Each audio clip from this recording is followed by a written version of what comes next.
Hey everyone, ready to dive into something pretty amazing.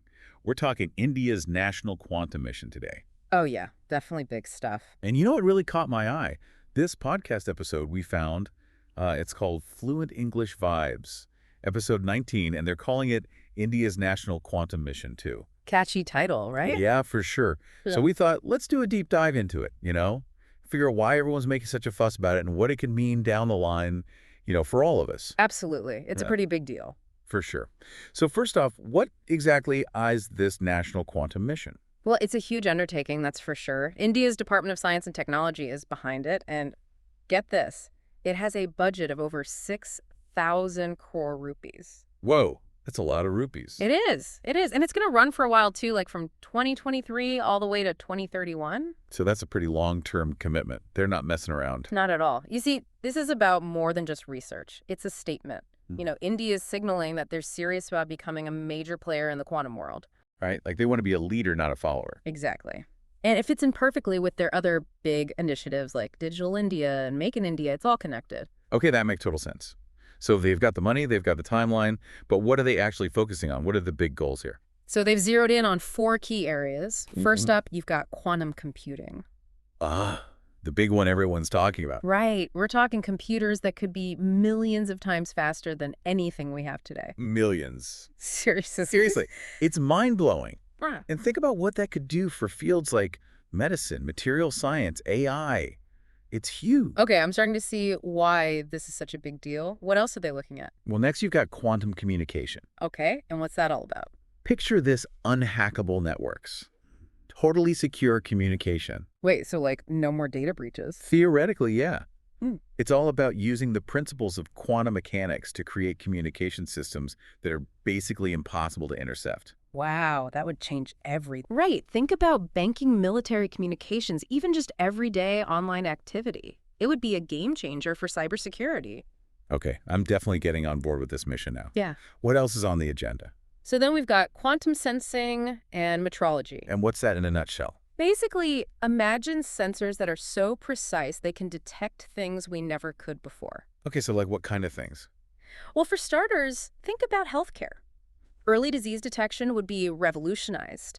You could catch things like cancer way earlier. Wow, that would be incredible. Right. Or think about navigation, super accurate GPS systems, way beyond anything we have now. So it's not just about faster computers, it's about using these quantum principles to make all sorts of new technologies. You got it. And then the last big area is quantum materials. Okay, I'm intrigued. Tell me more. So this is all about creating materials with completely new properties. Imagine stuff that conducts electricity with zero resistance, or materials that are way stronger and lighter than anything we have today. Now that's what I call innovation. So it sounds like they're covering a lot of ground here. But how are they actually going about this? What's their strategy? Well, they're taking a very collaborative approach. They've set up these specialized research hubs all over India. They call them T-hubs. P-hubs, I like Yeah. that. So it's not just one central location trying to do everything. Nope. They've got different institutions focusing on different areas. You've got IISc Bengaluru leading the charge on quantum computing. Okay, makes sense. What about the other hubs? Well, IIT Madras is all about those quantum communication breakthroughs. Yeah. And IIT Bombay is spearheading the advancements in quantum sensing, so they're really spreading the expertise around. I love that idea. It's like a giant brain with different parts specializing in different things. Exactly. And get this, they also have these technical groups where they bring together experts from different institutions all across the country to focus on specific areas of the mission. So like the best minds in India all working together on quantum communication or figuring out how to build a quantum computer. Exactly. It's a pretty dynamic approach, I'd say. Yeah, it sounds like they're really putting a lot of thought and effort into this. So, okay, this is all super cool, but I bet our listeners thinking, okay, how does any of this affect ME? Like what's the real world impact of all this quantum stuff? Well, let me tell you, this isn't just some sci-fi fantasy. This is the future happening right now. And the potential is mind-blowing. All right, so spill the beans. How is this going to change our lives? Okay, so let's start with something everyone cares about, healthcare. Imagine quantum computers simulating complex molecule, allowing scientists to develop life-saving medicines way faster than we can now. Okay, now you're talking, so we're talking faster drug development, maybe even cures for diseases that have been around forever. Potentially, yeah. Think Yeah. about the impact on things like cancer or Alzheimer's. It's huge. Wow, that's a powerful example. So faster drug development, potentially curing diseases. What else is on the table? Well, how about financial modeling? Right. Quantum computers could analyze market trends with crazy accuracy. Well, it's like predicting the stock market. Potentially. Yeah. It could change the way we invest and lead to a more stable financial system. Okay, now that would be interesting. So it could affect our personal finances and even the global economy. It's a lot to take in. What else stands out to you? Well, we can't forget about cybersecurity, remember? Those unhackable networks we talked about, that could completely change how we protect sensitive information, everything from our personal data to national secrets. No more data breaches, no more identity theft. Sign me up. It would be a huge step forward in terms of security. It feels like we're on the verge of a major tech revolution, and India is right there in the middle of it all. Exactly. And this revolution is going to create a ton of new opportunities, especially for anyone interested in STEM fields. So anyone looking for a career with a future quantum technology is the way to go. Absolutely. Universities and tech giants are pouring money into quantum research, which means there's going to be a huge demand for quantum specialists. So if you're thinking about a career change, now's the time to get on board. For sure. And it's not just about careers. The ripple effects of this research are going to be felt across every industry. It's potentially world-changing stuff. You know what really blew my mind? Quantum key distribution, or QKD. Ah, yes. The unbreakable encryption key. It sounds like something out of a spy movie. Right. But the science behind it is solid. It's all about using the quirks of quantum mechanics to create encryption keys that are impossible to intercept. So like if someone tries to eavesdrop, they'll get caught immediately. Exactly. The very act of trying to listen would change the message, and everyone would know. Okay, that's seriously cool. Yeah. And India's already making progress in this area, haven't they? Yeah, they have. In 2022, they successfully set up a QKD communication link. It was a big proof of concept showing that they're serious about building quantum secure networks. That's awesome. So they're not just talking about it, they're actually doing it. Exactly. They're walking the walk. It seems like India's all in on this quantum revolution. Hmm. But I'm sure it's not all smooth sailing. Hmm. What are some of the challenges they're facing? Well, one of the biggest hurdles is just how complex and expensive it is to build and maintain these quantum systems. Yeah, I can imagine quantum computers. Those things are delicate, right? They are. They need extremely low temperatures and incredibly controlled environments to work. It's not like you can just set one up in your basement. So we're not all going to have quantum computers in our homes anytime soon. Not quite yet. There's a lot of work to be done before this technology becomes mainstream. So what other challenges are they up against? Well, another big one is finding enough people who actually know how to work with this stuff. Yeah. You know, there's a global shortage of skilled quantum scientists and engineers. Yeah, that makes sense. It's not like quantum physics is taught in every high school, right? Right. It's a very specialized field. Yeah. You need people who really understand both the physics, AD, the computer science behind it. It's a tough combo to find. So how's India dealing with that? Are they just hoping for the best? Nah, they're being proactive about it. They're investing heavily in training programs, and they're partnering with international institutions to build up their quantum workforce. Smart move. So It- they're training their own people and collaborating with experts from around the world. Exactly. They're covering all the bases. You know, they realize that having a skilled workforce is absolutely crucial if they want to be a leader in this field. Makes sense. Yeah. You can't have a quantum revolution without quantum experts. You got it. And you know what's really cool? What's that? From what I've read, the Indian quantum community is buzzing with excitement. These researchers, they're not just in it for the money or the fame. So what's driving them? They're genuinely passionate about this stuff. They want to explore the unknown, push the boundaries of human knowledge. It's got to be thrilling to be working on something so cutting edge, discovering new things every day. I bet it is. It's like being an explorer charting new territory. It's about the thrill of discovery, the desire to make a difference. It reminds me of the early days of the space race. Yeah. That sense of wonder and possibility. Exactly. It's that same spirit. And, you know, it's not just the scientists who are excited about this.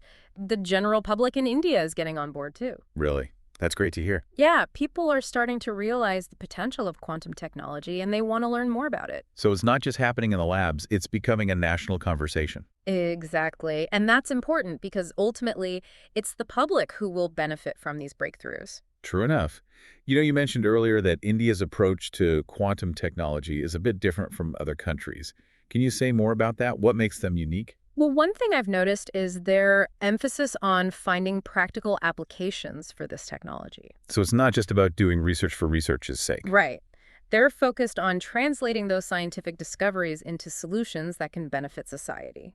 So like what kind of solutions? Well, they're looking at how quantum technology can improve things like healthcare agriculture, energy production, even environmental monitoring. Okay, so they're really thinking about the big picture. Yeah, they want to solve real-world problems, not just win scientific awards. I like that approach. It's So, refreshing. It's easy to get lost in all the theoretical stuff, but ultimately technology should be about making people's lives better. couldn't agree more. And this focus on practical applications, you see it in their emphasis on education and training, too. Yeah, we talked about that earlier. It's about building a skilled workforce. Exactly. They know that they need a whole ecosystem of people who can develop, implement, and maintain these complex systems. So it's about more than just having a few geniuses at the top. It's about building a sustainable quantum industry in India. You got it. And that's why they're investing in initiatives to train the next generation of quantum scientists, engineers, technicians. It's a long-term strategy. It is. They're playing the long game. They want to make sure that India stays at the forefront of this field for years to come. So they're addressing the scientific challenges, the technological challenges, and the human capital aspect. It's pretty impressive. It is. It's a holistic approach. And I think that's one of the things that makes India's quantum mission so compelling. It's not just about building machines, it's about building an ecosystem. That's a great way to put it. It's about the people, the infrastructure, the whole environment. Exactly. And speaking of environment, I think we should also acknowledge that there are potential downsides to this technology as well. That's true. Every new technology comes with its own set of risks. So what are some of the things we should be thinking about as quantum technology becomes more powerful? Well, one big concern is the impact on jobs. As quantum computers get smarter, they could start automating a lot of tasks that are currently done by humans. Oh yeah, that's a big one. We're already seeing that with AI and automation, quantum computing could take it to a whole new level. It could. And it's not just about blue-collar jobs either. Even highly skilled professionals could find their roles changing or even disappearing. So what can we do about that? Well, we need to start preparing the workforce for these changes. We need to provide opportunities for retraining and upskilling so people can adapt to the new demands of the job market. Right. It's about making sure that everyone benefits from these technological advancements, not just a select few. Exactly. We need to think about how we can create a more equitable and inclusive future in the quantum age. Well said. It's easy to get caught up in all the excitement, but we can't forget about the potential social and economic implications. Absolutely. We need to be mindful of the risks while also harnessing the incredible power of this technology. It's a balancing act, for sure, but it's a conversation we need to have. Definitely. The future of quantum technology is in our hands, and we need to make sure that we're steering it in the right direction. Okay, so we've talked about the potential benefits, the challenges, and the potential downsides. But what do you think? What are your hopes, fears, expectations for this transformative technology? Yeah, we'd love to hear from you. What are your thoughts on India's quantum leap? What are you most excited or worried about? So we've covered a ton of ground on India's quantum mission, haven't we? It's really incredible to see how they're tackling this tech and what they're hoping to achieve. Yeah, it's inspiring stuff for sure. Their vision is big, and they're really dedicated to making this quantum tech work for their people. Totally. But let's step back for a sec. India's not the only one in this race, right? Mhm. What's the global picture look like? Where do they fit in? Oh, absolutely. It's a global game with some big players already out there. You've got the US, China, a bunch of European countries. They've been pouring resources into quantum research for a while now. So how does India measure up against these powerhouses? Are they playing catch-up or forging their own path? It's kind of both, actually. They might have joined the party a bit later, but they're catching up fast with their strategic investments and, that collaborative approach they're known for. You've mentioned collaboration a few times. It seems to be their secret weapon. It might just be. They're actively looking for partners around the world. They get that no single country can crack the code of the quantum world alone. Makes sense. It's about sharing knowledge and resources, learning from each other. Exactly. It's a global effort. And in this collaborative ecosystem, what makes India stand out? Yeah. What are their strengths? Well, one of their biggest assets is their history of excellence in math, computer science, engineering. I mean, Yeah. they have a huge pool of super talented researchers and engineers who are passionate about pushing those quantum boundaries. Brains and passion. That's a powerful combo. But is there anything else giving them a competitive edge? Definitely. They've got this vibrant startup ecosystem that's really taking off. Tons of young companies are popping up focused on all aspects of quantum tech, from software to the hardware that makes these incredible machines tick. Wow, so they've got the big thinkers and the entrepreneurial spirit to back it up. Exactly. And get this, the Indian government is totally behind these startups. They're providing funding, incubation programs, policies to support their growth. So it's a team effort.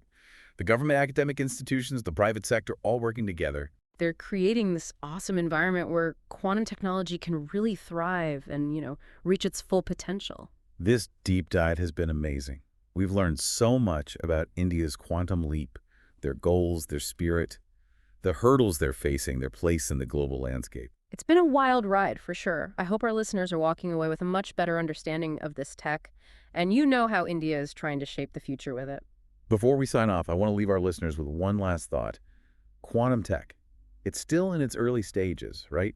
The next few years will be crucial in shaping how this all plays out. Absolutely. It's a super exciting time. The potential is immense. And even though there are some bumps in the road, the possible benefits are mind-blowing. So to all our listeners out there, stay curious, stay informed, stay engaged. The quantum revolution is here, and we all have a part to play in making sure it leads to a brighter future. Couldn't have said it better myself. The future's in our hands, and it's a future packed with potential. Until next time, keep exploring, keep asking questions, and keep pushing those boundaries of knowledge.